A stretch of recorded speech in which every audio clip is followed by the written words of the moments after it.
በብልጽግና ፓርቲ የህዝብና ዓለም አቀፍ ግንኙነት ዘርፍ አስተባባሪነት ከአዲስ አበባ ከተማ ከተለያዩ ተቋማት ለተውጣጡ የህዝብ ግንኙነት አመራሮችና ባለሙያዎች የድህረ እውነት ዘመንን በእውቀትና በእውነት ለመምራት በሚል መሪ ሐሳብ ሲሰጥ የነበረው ስልጠና ተጠናቋል። በማጠቃለያ መርሃ ግብሩ ላይ የተገኙት በብልጽግና ፓርቲ የአዲስ አበባ ቅርንጫፍ ጽህፈት ቤት ኃላፊ አቶ ሞገስ ባልቻ ሰልጣኞቹ ያገኙትን ዕውቀት በመጠቀም የሚዲያ መሳሪያዎቻቸውን እውነት ላይ እንዲያነጣጥሩ በማጠናከር አዲስ አበባ ከተማ የጀመረችው የብልጽግና ጉዞ እንዲሳካ መትጋት ይኖርባቸዋል ሲሉ መልእክት አስተላልፈዋል። የተፈጠረውን አቅም ይዘን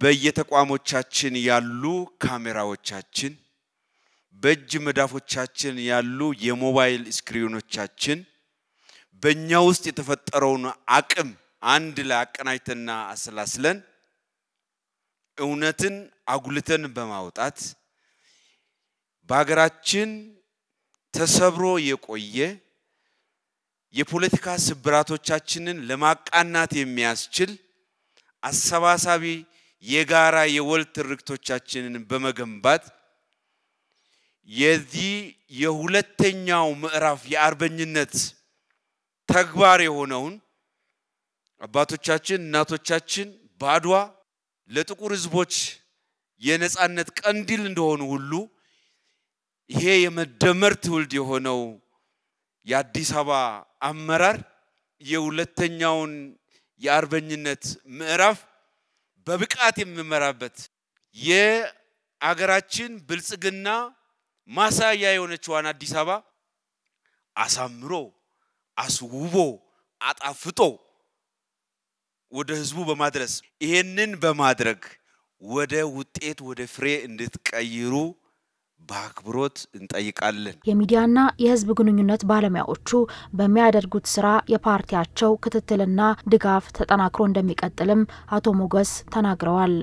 ከጎናችሁ ሆነን አንድ ለአንድ ሆነን እጅ ለእጅ ሆነን የጀመርነውን የልማት የሁለንተና የብልጽግና ጉዞ በድል እስከምናሳካ ድረስ የማይነጥፍ ድጋፋችንን የማይቋረጥ ክትትላችንን አጠናክረን የምንቀጥል መሆኑን ያረጋግጥኩኝ በየደረጃ ይሄንን ያስተባበራችሁ እጅግ ያላቀ ምስጋና አቀርባለሁ። ያገኙትን ግንዛቤ ካላቸው ዕውቀትና ኃላፊነት ጋር በማጣመር እውነታን ያነገሱ የሚዲያ ስራዎችን በተሻለ መንገድ ለመከወን ስልጠናው አቅም እንደፈጠረላቸው ሰልጣኞቹ ተናግረዋል። ማንኛውም ስማርት ስልክ ያለው ሁሉ ጋዜጠኛ የሆነበት ጊዜ ነው። ሰዎች በቀላሉ ራሳቸው እንኳን ባይኖራቸው ቤተሰብ ውስጥ አንድ ሰው ካለው መረጃው የመዛመት እድሉ ከፍተኛ ነው።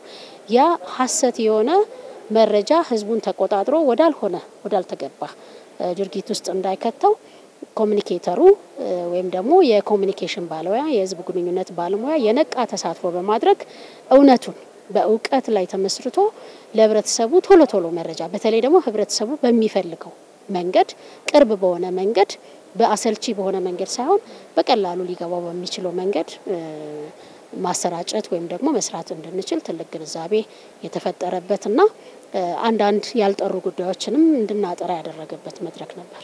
ዘመኑ የድህረ እውነት ዘመን ገኖ የሚታይበት ነበረ።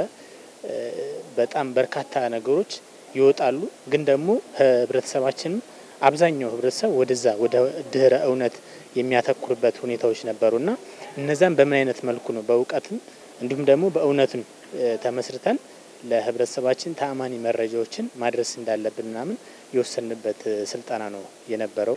አሁን የሰለጠናቸውን ስራዎች ከዚህ በፊትም ተግባር ላይ ስናውላቸው የነበሩ ነገሮች ናቸው። ከሚዲያ ዘመቻ ጋር ከሚዲያ ዳሰሳ ጋር መልሰል ስራዎች ማለት ነው። ግን አሁን ወቅቱ ከሚፈልገው አንግል ጋር ስናያይዘው ብዙ የሚቀሩን ስራዎች አሉና ስለዚህ በቀጣይ ከዚህ ስልጣና መነሻነት አድርገን ከተማችን ይበልጥ ማስተዋወቅ የምንችልባቸው ስራዎች ላይ ትኩረት አድርገን እንሰራለን ብዬ አስባለሁ። ተከታታይ 3 ቀናት ሲሰጥ የነበረው ስልጣናው በተለያዩ ዘርፎች ላይ ያተኮረ ሲሆን ለስልጣናው መሳካትም አስተዋጽኦ ላደረጉ አካላት ዕውቅና ተሰጥቷል።